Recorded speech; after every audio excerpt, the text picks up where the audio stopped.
I just loved that game of football. I loved everything about it. It was exactly how I envisaged, exactly how I spoke about in my tactical preview, and it was a game of chess. So Liverpool have just beaten Chelsea 2-1, but is this the best Chelsea team we've seen in years? Firstly, welcome back to the channel. My name's Antonio Mango, and if you are new here, make sure you hit the like button, hit the subscribe button, and I want to give a special mention to what happened last night. Estevao broke Neymar's record in becoming the youngest under-17s in the Brazilian league to get the most goals and assists with 18 so far.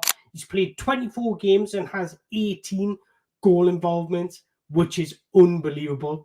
Chelsea awaits. And yes, I am coming down with man flu, so if I do sound horrible, I do apologise. Right, Liverpool have just beaten Chelsea 2-1, and to be honest, I don't think either side deserved to lose that game. I thought Chelsea were brilliant. I thought Liverpool were brilliant.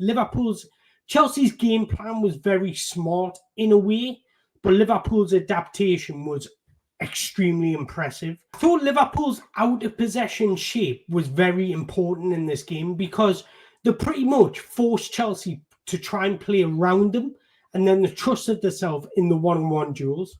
So if we take a look at how Liverpool set up out of possession, you can see these 4-2-4 shape, and that's how they press Chelsea. And I think they've done this to force Chelsea around the outside and to suffocate them when they try to play through the lines. And secondly, to stop Cole Palmer getting involved in the game. Cole Palmer has been really impressive just playing between the lines in those central areas. And Liverpool's shape was extremely impressive. And this is how they've done it. So as you all know, Curtis Jones, out of possession, was very tight on Cole Palmer. Didn't give him a sniff, just everywhere around him. Now, what Gravenberch did differently to every other game, he was incredibly disciplined, almost screening the back line, defending the shape. If you take a look at Gravenberch's average positioning in this game, it's a lot more central. He was playing 5 yards deeper than what he does naturally in every other game. So he has his positioning, average positioning against Manchester United. And I also took a screenshot of another game just to prove my point. This is average positioning against Bologna. You can see it's further up the field. Now, they did this to stop Cole Palmer receiving the ball between the lines. So there was no space for Cole Palmer to get involved. And that's why Cole Palmer was looking lost and trying to drop deeper, trying to get involved in play. But there was just no room or space for him to be involved. So Arne Slot was really impressive in sacrificing Gravenberch's natural game to benefit the team. Now, why do I think Curtis Jones played instead of McAllister? Is to get legs. He wanted legs in that midfield, both offensively and defensively. Curtis Jones just never stops running, and that was key to Liverpool. His energy, his enthusiasm was brilliant, and that's probably why he got man of the match, because he was involved in everything. He had everything to his game yesterday. Now, from a Chelsea perspective, I thought in possession they were incredibly brave and bold, and you need to give Enzo Maresca credit for that because he looked to take the game to Liverpool at Anfield and didn't dive away from anything that he trusts. Now, this is Chelsea's shape in possession, and as you can see, it's incredibly wild. And the reason I say that is because the fullbacks are incredibly important in everything Chelsea do. So as you can see, Reece James tucks in to almost be a third centre-back, and you've got Malo Gusto, who is a right-back playing left-back, almost playing as a left centre midfielder, and creating that box shape that Chelsea like to do. And that is simply this. So you've got your two centre midfielders being extremely close and tight together. And I'm very glad Romeo Lavia started because he is simply sensational at receiving the ball. One of the best in the business. I don't care what you say about it. And this is what you've got to do when you go to places like Liverpool. You need to be brave. You need to trust each other in possession. And you need to be bold. And that's exactly what Chelsea did. So ideally, in a perfect world, this is what they were looking to do. And this is how they were looking to break past Liverpool's press of 4. is Colwell would play into Lavia, Lavia into Gusto, Gusto into Sancho in those areas. And ultimately, they did that to try and get around Liverpool's fall. But the second part of that, and this is probably the most crucial and where Chelsea have had the most success, is naturally players get drawn towards the ball. So if you're looking Chelsea's success, the majority of Chelsea's success comes from this left-hand side. And when you're playing there and playing there, naturally, Liverpool players get drawn towards the ball. What's this do? It frees up Cole Palmer. And that's where Chelsea's success has been coming from this season. What Gravenberch did brilliantly was incredibly disciplined. And instead of pressing the ball, he just held his shape. And this didn't allow Cole Palmer to any room to receive the ball. Because once he received the ball, that's when Gravenberch would pounce. That's when Curtis Jones would pounce on his first touch. So there was no room for Cole Palmer to get involved in the play. So that forced Chelsea to play out wide. And then you had Sancho against Trent in a one-on-one duel.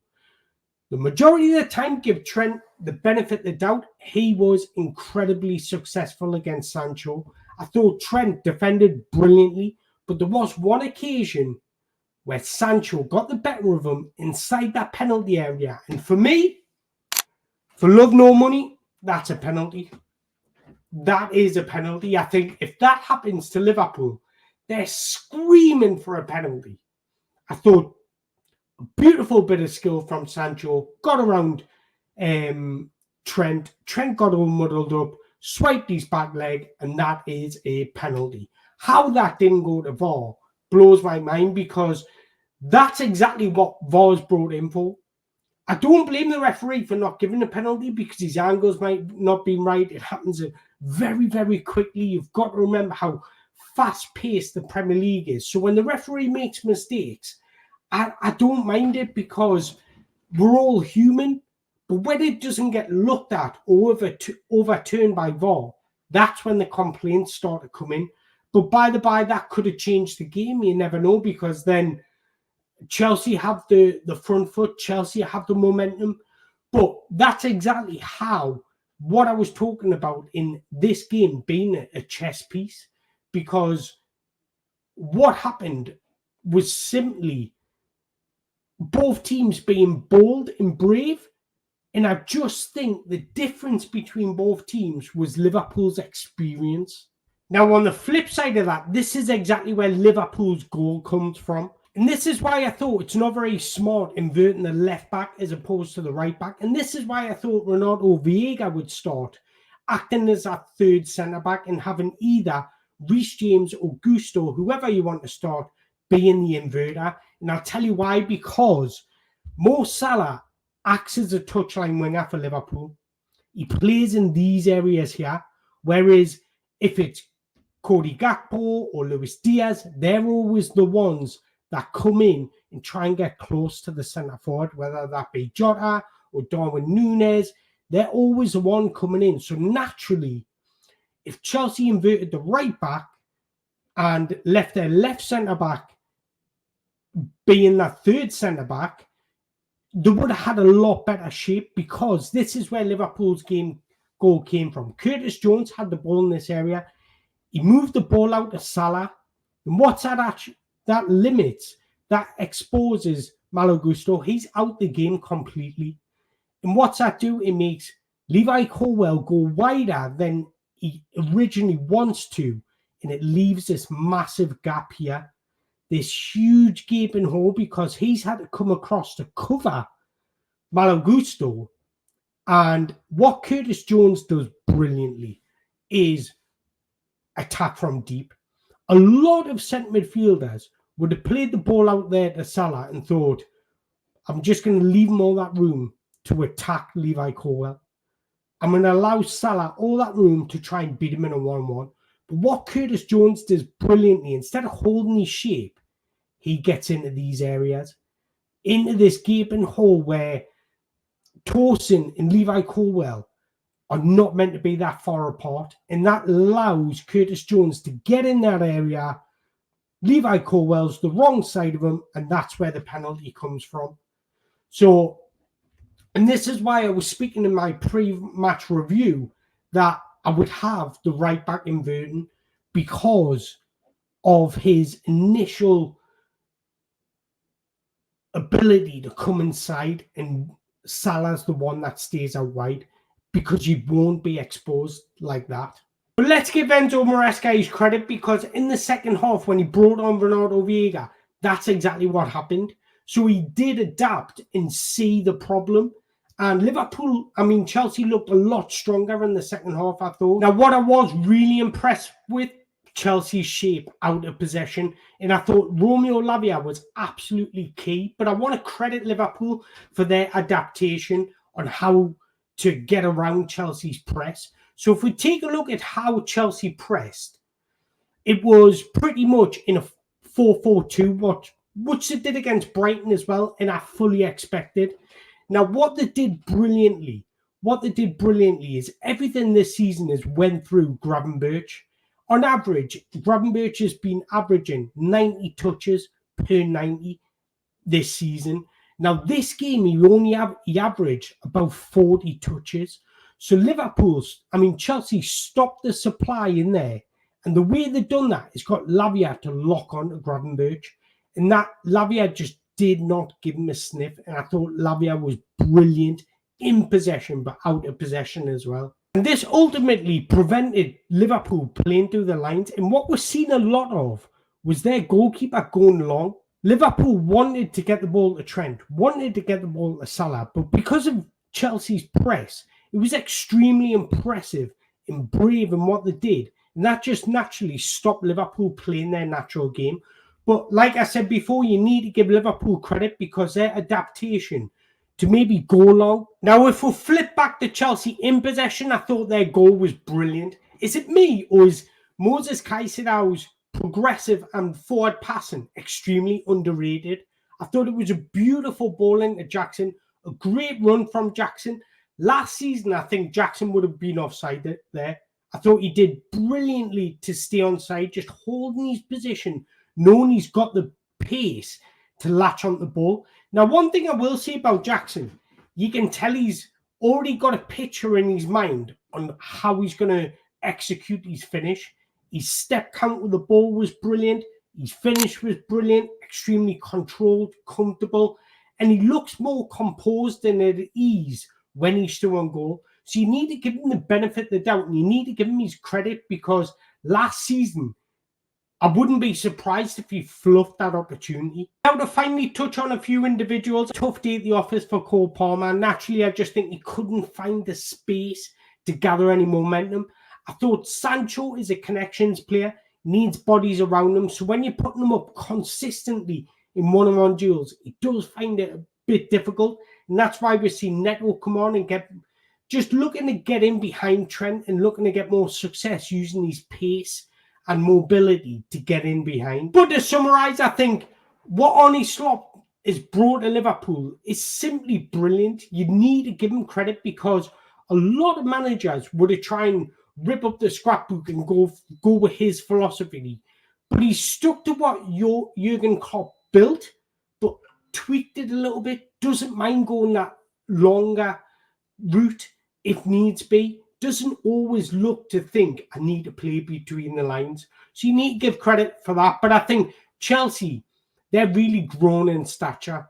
I think structurally, individually, the players are really grown in stature. And that's a club that's on the rise. And I think although it ended in defeat, I get that.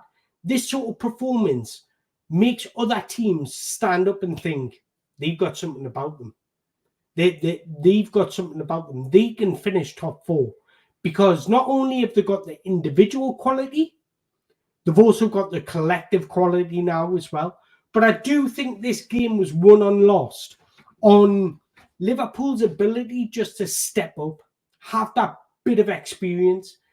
I don't think anyone else on the pitch makes that pass into Curtis Jones other than Mo Salah. And I think that's the difference. So I don't think structurally or collectively there was much between the two sides.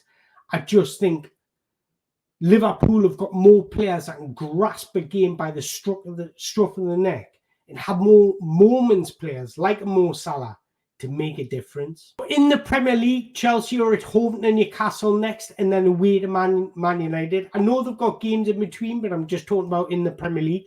And if Chelsea play like that, with that sort of mentality, that sort of structure, I can see 6 points. So I hope you've enjoyed this video, guys. Yes, I have been unwell, so I do apologize if it is a bit all over the shop. I'm struggling to concentrate. But I hope you've enjoyed it. If you have, make sure you hit the like button, hit the subscribe button to support this channel. Hopefully I'll see some faces here again. Thanks very much for watching.